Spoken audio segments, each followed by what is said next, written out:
The first way that I found how to pray to God properly was started to see the relationship as a proper bond.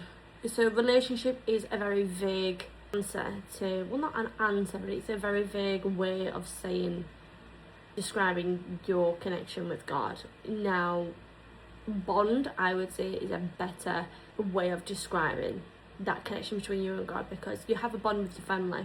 You can have a relationship with your family, or you can have a relationship with your mum or your dad, but it's not always a good one.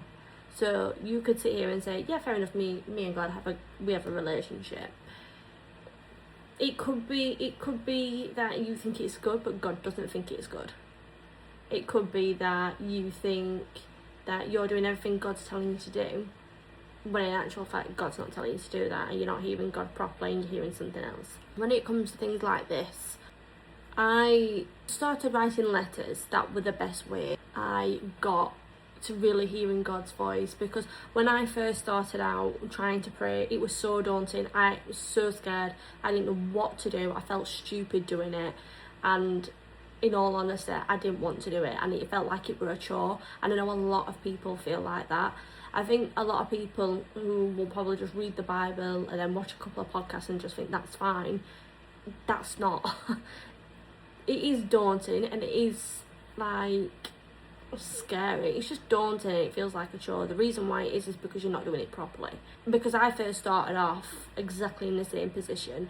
I started off like, I downloaded like the Hallow app and different apps that I would just follow the prayer, and that's not really building a relationship with God. It's not really building a bond with God.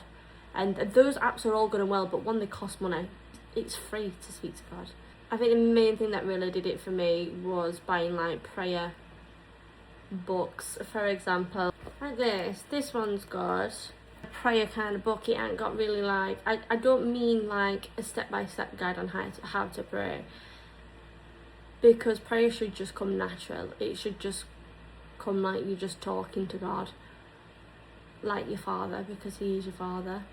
I got really inspired by Isaiah Gnegba, because she's the one that prays for about 3 hours, and I think she said something like, you're not a true believer if you're not praying for at least 2 hours a day to God.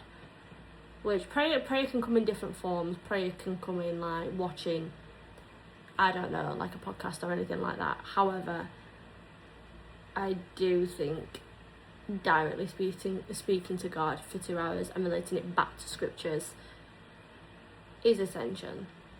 I think all of your day the majority of my day is roughly based on God. You need to be speaking to him more than what people think you need to be.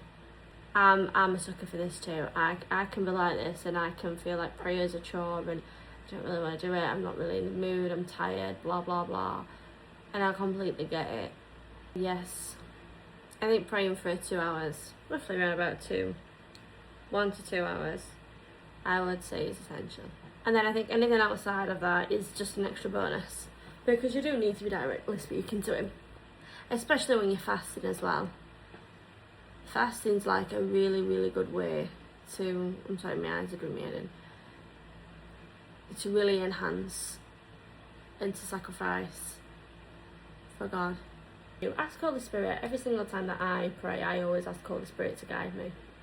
I read my affirmations with God,